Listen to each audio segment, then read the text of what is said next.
Welcome to the Human Capital Innovations Podcast, your go-to source for personal, professional, and organizational growth and development. We hope you tune in often for all things people management, organizational development and change, organizational leadership, and social impact related. Maximize your personal and organizational potential with Human Capital Innovations Podcast.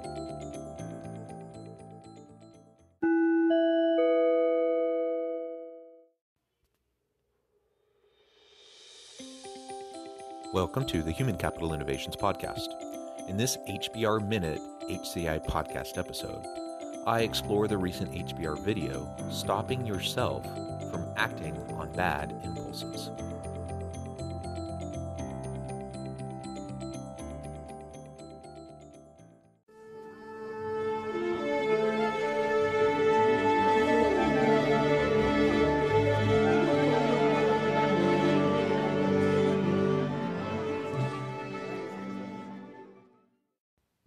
Welcome back to the Human Capital Innovations Podcast. It's great to be with you again today for this HBR Minute HCI podcast episode. Today, I'll be exploring the recent HBR video, Stopping Yourself from Acting on Bad Impulses. It's about training yourself to pause. Here's how. Amy Jen Su, author of The Leader You Want to Be, 5 Essential Principles for Bringing Out Your Best Self Every Day, says that recognizing when you're about to engage in a bad habit and being able to find a magic pause is the key. If you're about to snap at a coworker, reach for that sugary snack, or micromanage a direct report, there are ways to short-circuit these behaviors before they begin. She describes 3 techniques in detail: having a mantra or swing thought, breathing with intentionality, and practicing something she calls the washing the dishes meditation. Thank you for joining me, and I'll catch you on the flip side of this first clip. Think about a bad habit you've been trying to break. For example, you're sitting in a meeting and dialogue is happening and you find yourself starting to get impatient. There's like almost a rise in your body physiologically. And then next thing you know, you snap or you interrupt one of your colleagues and it leads to not a great discussion. Our impulses and knee-jerk reactions can sometimes be our worst enemies. Perhaps you walked into a team meeting with your direct reports, and rather than empowering them, you swooped in, took over the project, and created an unnecessary fire drill.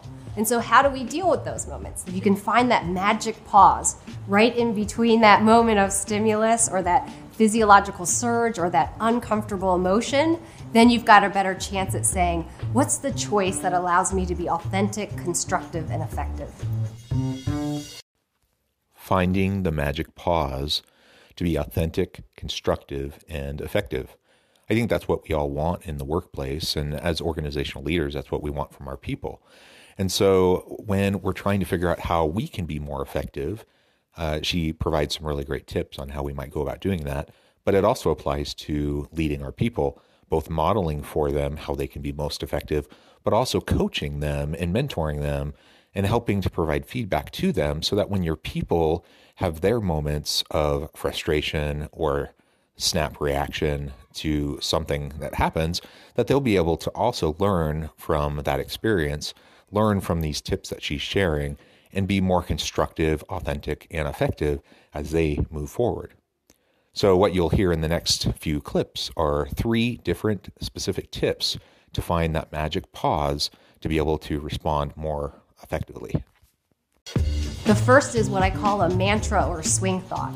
And a swing thought really comes from the world of golfers. So there's thoughts that they have that help them drop into their body, so when they're ready to swing and hit the ball, it's almost like an automatic response.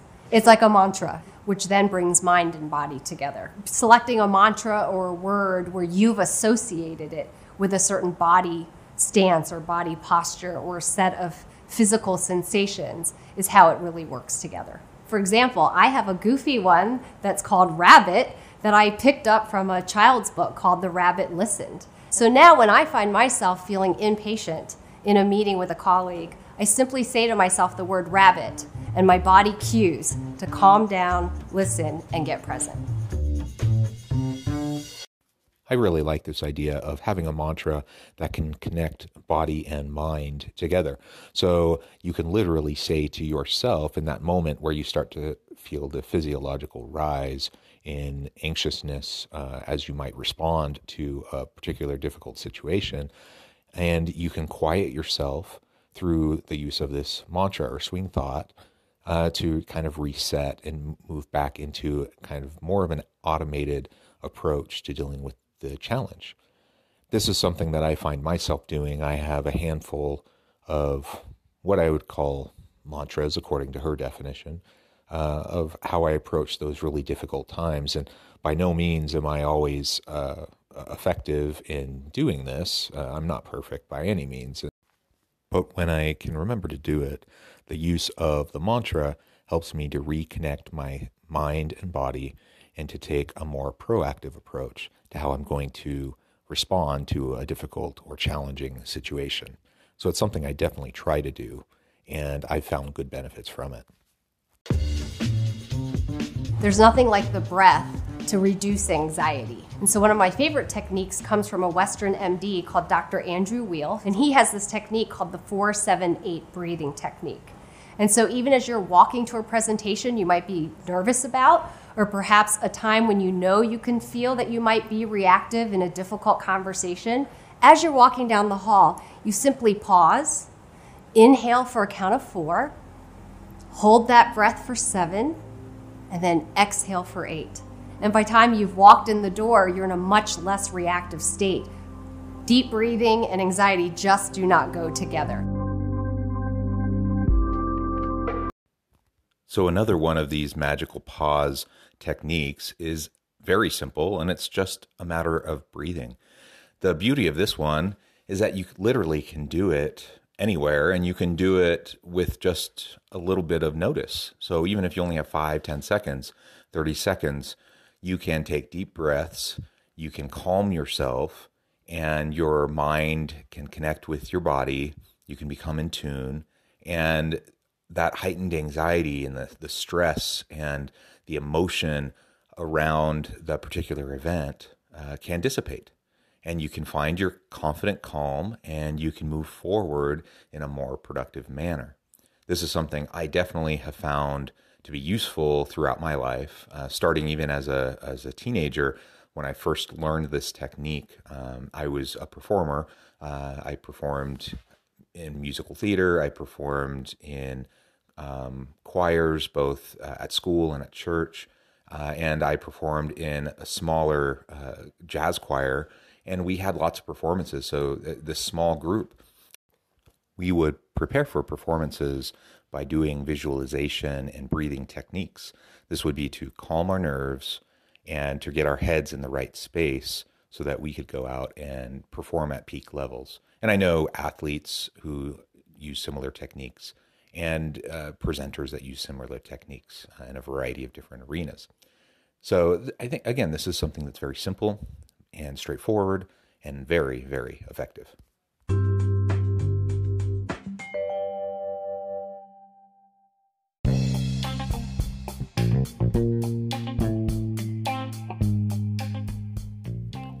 I'm excited to announce the publication of my new book from HCI Press, The Alchemy of Truly Remarkable Leadership: Ordinary, Everyday Actions That Produce Extraordinary Results.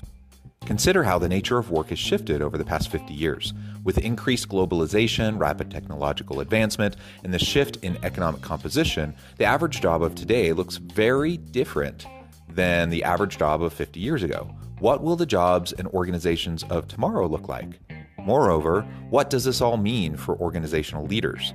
What are the core competencies and capabilities of organizations and their leadership that are prepared for continued disruption and geopolitical and socioeconomic shifts? Regardless of what the future holds, increasingly, leaders need to be socially minded, data-driven, decisive, champions of talent, and disruptors of the traditional notions of leadership, teams, organizations, and work. The Alchemy of Truly Remarkable Leadership will help you to explore your own leadership competencies and capabilities and consider ways to apply and implement them into your workplace and personal life.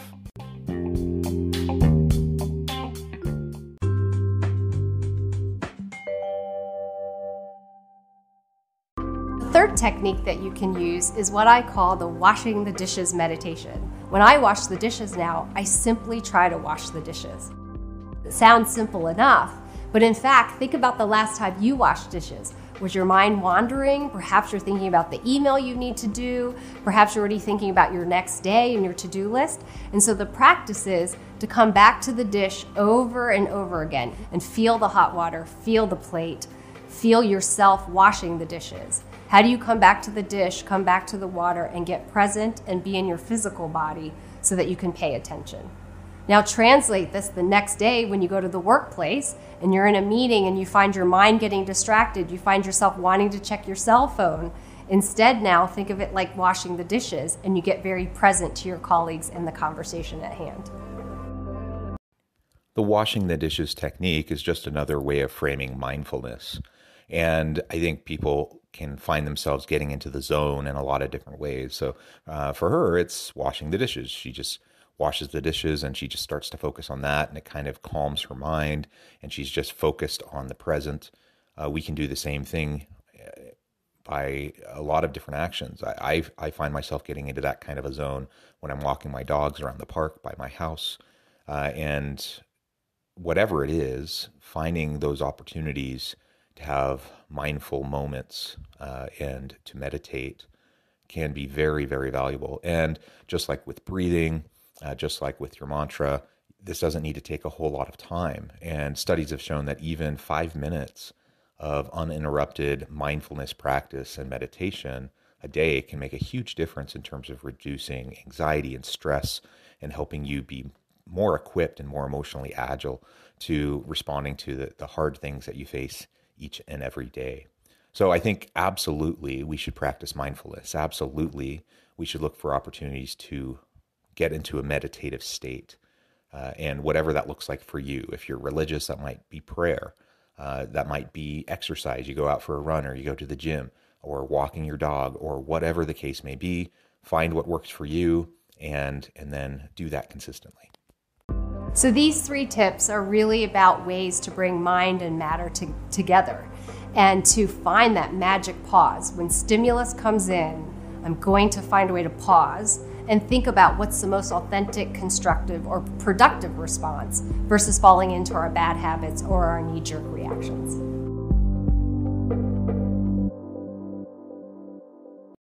Because knee-jerk reactions are usually not going to be particularly effective, and they're not usually true to who we truly are either. It's our first gut reaction. It's instinctual. It's born out of thousands of years of evolutionary psychology, and it's not necessarily who we want to be or who we are trying to be. And so finding that opportunity for that pause and reframing your situation through a mantra, through breathing practices, through meditative approaches, such as the dishwashing meditation, then we can reframe and connect our body and mind, and we can move forward in a more positive manner. And as I said towards the beginning of this episode, this matters for each of us individually, and certainly leaders are going to be facing a lot of challenges each and every day. They're putting out fires, they're responding to the needs of their people. There's lots of stress, there's lots of anxiety, there's a heavy weight on their shoulders that doesn't just go away because they're in charge. In fact, that you have more of that often because you're in charge. And so you have to find appropriate and healthy mechanisms that will allow you to be emotionally mature, emotionally agile, and be able to respond in more effective ways. These are 3 of many ways that you can use. And it's not enough just for us as leaders, though, to be able to practice this. It's important for all of our people. So think about your organization. Think about the team that you manage or supervise or lead. Consider what they need to be the most successful. And just like you are facing stresses and anxieties and challenges, and you have those visceral gut reactions that sometimes aren't particularly effective in the moment, and you need to go about these practices, so do your people. And so when you model this for them, and when you coach them and provide feedback to them so that they can learn how to do this effectively, then you're going to cut down on these negative types of interactions, these negative behaviors that can derail otherwise successful teams, and it can make your organization thrive. So this is a win-win kind of a scenario. It's better for the individual, it's better for you as the leader, it's better for the organization, the institution. And I just think about the mental health of each of us. We each need these types of practices, and they're not hard to implement. It just takes a little bit of practice. So I encourage you to think about that, think about how you can implement it in your life. As always, thank you for joining me for this episode of the Human Capital Innovations Podcast. I hope you stay healthy and safe, that you can find meaning and purpose at work each and every day, and I hope you have a great week.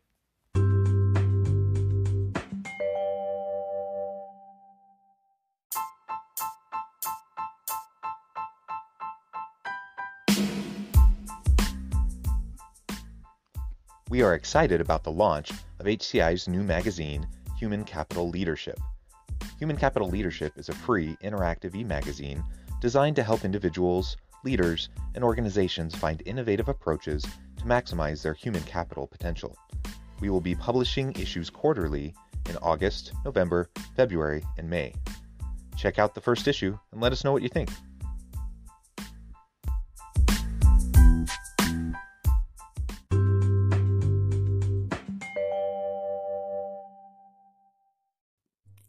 Thanks again for joining us for this episode of the Human Capital Innovations Podcast. I hope you stay healthy and safe and that you have a great week.